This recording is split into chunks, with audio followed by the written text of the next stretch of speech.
గారు మాట్లాడిన తర్వాత నేను పెద్దగా మాట్లాడడానికి ఉండదు. అద్భుతంగా ఆయన, ముఖ్యంగా హిచ్కాక్ ఆయన ఎంత అభిమానం మాకు తెలుసు.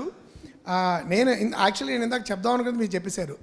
హిచ్కాక్ ప్రతి సినిమాకి ఏ సినిమా తీయాలన్నా 3 ముఖ్యం, స్క్రిప్ట్ స్క్రిప్ట్ స్క్రిప్ట్ అని అంటుంటే పక్కన హరీష్ చాలా మంచి జోక్ వేసాడు. ఒక స్క్రిప్ట్ రాయడానికి చేస్తున్నాం మేము 3 సార్లు స్క్రిప్ట్ స్క్రిప్ట్ స్క్రిప్ట్ అంటారని.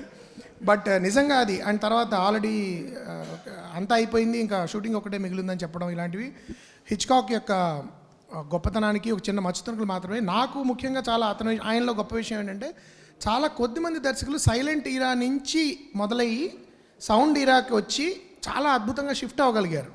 ఎందుకంటే అందుకనే హిచ్కాక్ ఇంకో మాటకు గొప్ప మాట ఆయన ఏమన్నా అంటే, డైలాగ్ కేవలము విజువల్గా చెప్పలేని విషయం వచ్చినప్పుడు మాత్రమే డైలాగ్ వాడాలి అని ఇన్సిస్ట్ చేసిన దర్శకుడు ఆయన. ఎందుకంటే ఆయన సైలెంట్ ఈరాలో ట్రైనింగ్ అవ్వడం వలన మ్యాక్సిమం విజువల్గా ఎలా చెప్పగలరు. నేను దీనిలో వర్టిగో గురించి రాశాను.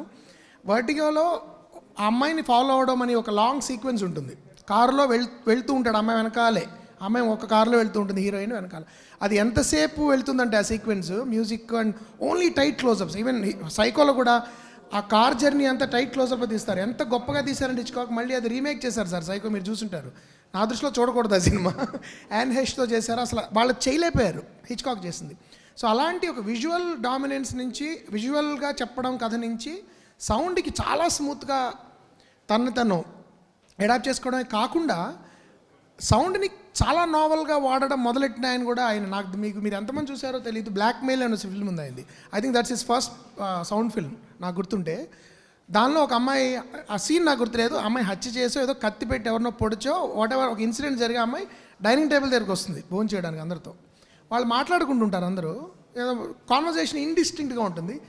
ఒక నైఫ్ అనే మాట మాత్రం హైలైట్ అవుతూ ఉంటుంది. ఏదో ఏదో నైఫ్, ఏదో మళ్ళీ సంథింగ్ నైఫ్. సో అమ్మాయికి ఏదైతే సైకలాజికల్గా తను ఏం చేసిందో అది హైలైట్ చేయడానికి సౌండ్ అయినా, అప్పుడు తను వాడిన ఫస్ట్ సౌండ్ ఫిల్మ్లోనే he was so innovative our sound. So ఇప్పటికీ మనం ఇప్పుడు ధ్వనికి శబ్దానికి తేడా తెలియని పరిస్థితుల్లో మనం ఉన్నాము. We're using too much of noise in the name of sound. వాల్యూమే సౌండ్ అనుకున్న టైంలో ఒకప్పుడు హిచ్కాక్ నేను చూసినప్పుడు ఆయన ఎంత గొప్ప దర్శకుడు, ఇప్పటికీ స్టిల్ ఎ టెక్స్ట్ బుక్. ఎప్పుడైనా ఒక థ్రిల్లర్ మనం తీయాలంటే we have to go back, vertigo ఎలా తీశాడు, సైకో ఎలా తీశాడు అని ఇప్పటికీ కొత్తగా ఆశ్చర్యపోతూ ఉంటాను నేను హిచ్కాక్ సినిమా తీసినప్పుడు. బర్డ్స్ అనే సినిమాలో, వంశీ గారు మీరు నన్ను కరెక్ట్ చేయండి, బర్డ్స్ అనే సినిమాలో నాకు తెలిసి బ్యాక్గ్రౌండ్ స్కోర్ లేదు.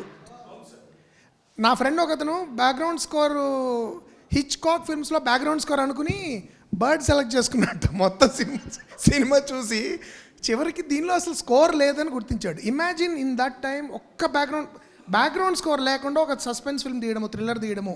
సో అలాంటి అద్భుతమైన ఒక దర్శకుడిని ఒక టెక్స్ట్ బుక్ లాగా తెలుగు ప్రేక్షకులకి, తెలుగు అభిమానులకి, ప్రేక్షకులకి, సాహితీ పిపాసలు కూడా తీసుకురావడం అనేది నా దృష్టిలో చాలా చాలా ఫ్యాంటాస్టిక్ ఎఫర్ట్. పులగం గారు అండ్ రవి గారు, మీరు చాలా అద్భుతమైన ప్రయోగం చేశారు. అండ్ ఇది ఒక బేసిక్ ఇంట్రడక్షన్ టు హిచ్కాక్ సినిమాల పట్ల, అసలు ఒక సస్పెన్స్ జానర్ పట్ల, మిస్టరీ సస్పెన్స్ జానర్ పట్ల కూడా ఏ విధమైన అండర్స్టాండింగ్ రావాలన్నా కూడా ఇది ఒక పాఠ్యగ్రంథంగా అవ్వాలని నేను మనస్ఫూర్తిగా కోరుకుంటున్నాను. ఇది చాలా చూడడానికి వంశీ గారు చాలా అందంగా ఉంది. సాధారణంగా ఇలాంటి పుస్తకాలు కొంచెం ఆదరభద్రగా వేసేస్తుంటారు, సరిగ్గా ఫోటోలు ఉండవు, రిజల్యూషన్స్ బాగుండవు. కానీ అలా కాకుండా చాలా శ్రద్ధగా వేశారు ఈ పుస్తకం, చాలా బాగుంది. అండ్ నేను ఇంకో 2-3 కాపీలు కొనుక్కుంటా తర్వాత. ఆల్రెడీ అడిగేశారు మా ఇంట్లో ఒకళ్ళిద్దరు. తప్పకుండా మెనీ కంగ్రాచులేషన్స్ రవి గారు for this great effort. And ఈ పుస్తకం అద్భుతంగా రేపు బుక్ ఫెస్ట్ స్టార్ట్ అవుతుంటుంది కదా, వేల మంది కొనుక్కోవాలి ఈ పుస్తకం అని మనస్ఫూర్తిగా కోరుకుంటాను. Thank you.